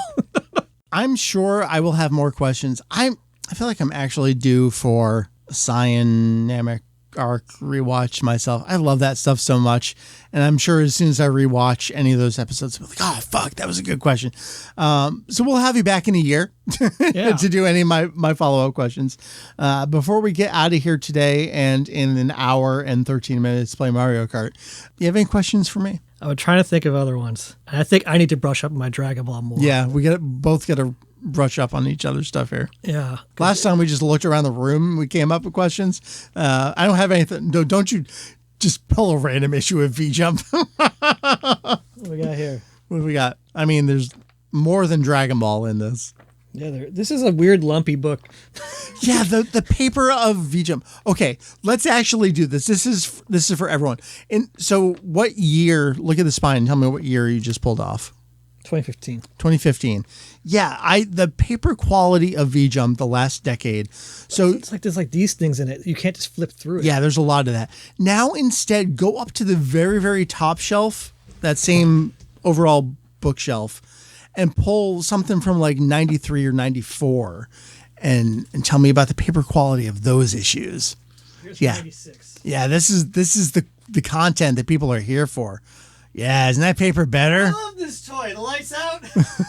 It is better paper. That's Ackman. That's Ackman. All right, JP, thank you for joining us. Tell us a little bit about the space above us. Yeah, if you want to learn about NASA human spaceflight history, every single mission in chronological order from Freedom 7, the first Mercury mission, all the way through STS-135, the final shuttle mission, go to thespaceabove.us. It's on all the podcast things. You should use an RSS feed. Don't use Spotify, but if use Spotify if you must. If you have to, yeah. And yeah, I've got the website with show notes and pictures and video and stuff now. As long as you don't mind the fact that there's 100 episodes I don't have notes for yet. Got a little bit of a backlog to work through. What are you up to right now? If someone went to listen, 2 questions. If someone went to listen to the podcast right now, what are they going to hear? And then what would you recommend? Start at the beginning? Always start at the beginning. Yeah. Because for one thing, there's a lot of technical concepts that I have to. So I try to describe everything in a way that people can keep up with. But part of it is I do it to teach you here's how orbital rendezvous works. Yeah. And I would basically really hit it hard for a number of episodes and then kind of tail off and be okay, I'm assuming you know how rendezvous works now. Got it. If you don't, you're gonna have trouble.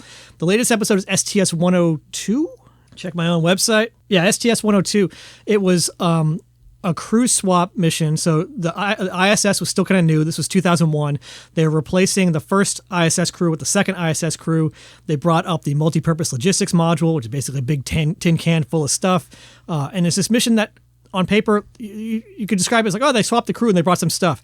It's like not much to it, but somehow it took me like, an hour to get through. So there's a lot to talk about. And that's my whole thing. You want to get way into the weeds. You want to get Mike level Dragon Ball weeds, but about space, come to the space above us.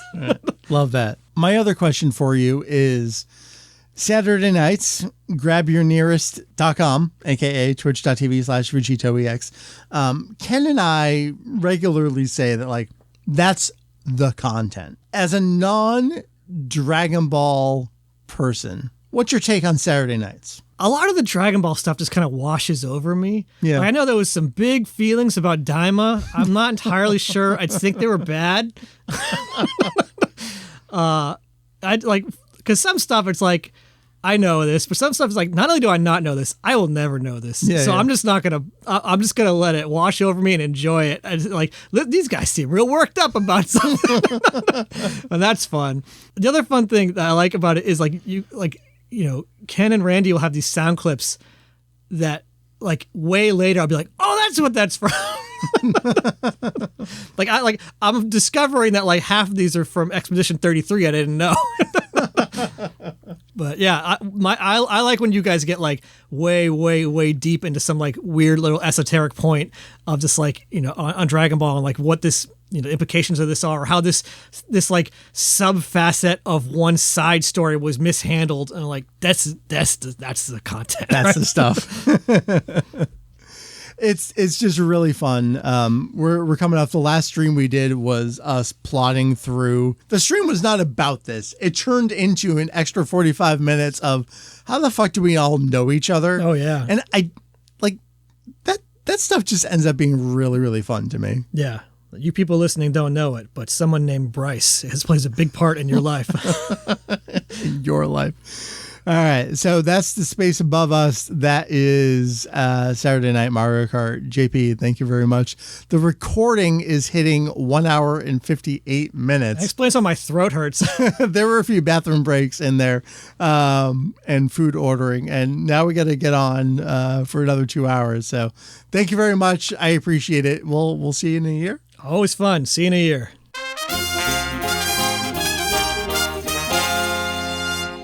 Thank you once again to JP for joining us to chat about space stuff.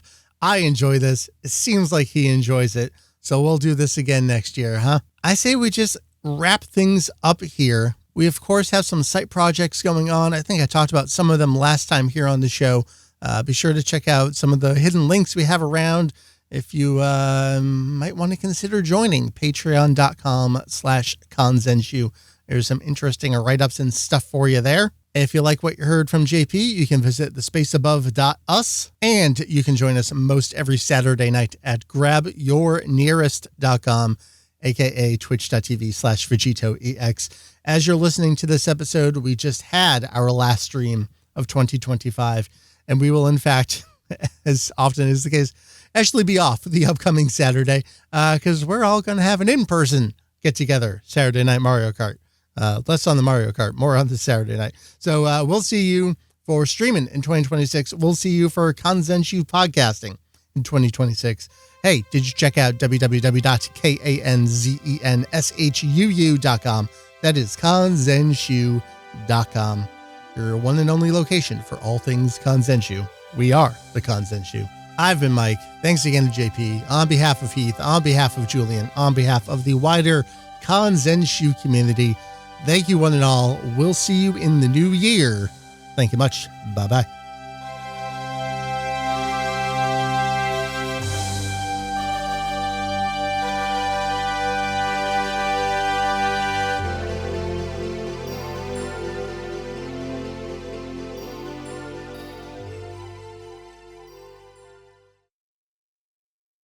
Oh, we got to answer the other question while we're still sober. No. Because I'm not setting up the microphones downstairs again. All right, JP, you ready? No. The following question was recorded during Mario Kart.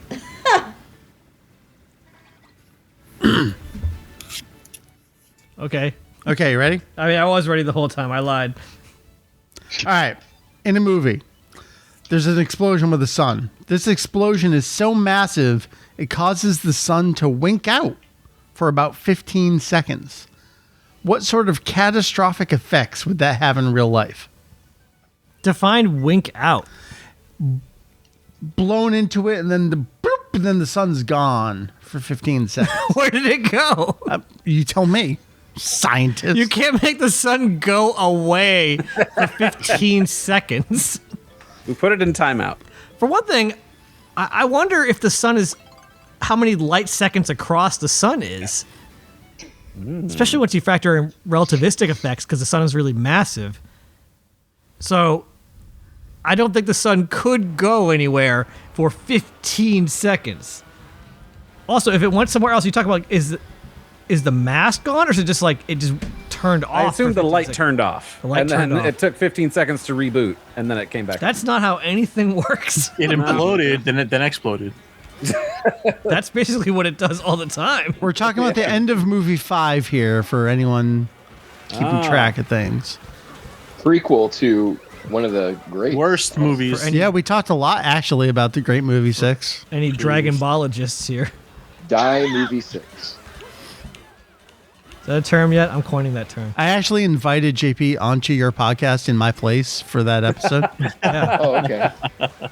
I don't know what that means, but I'm on board. Showing up.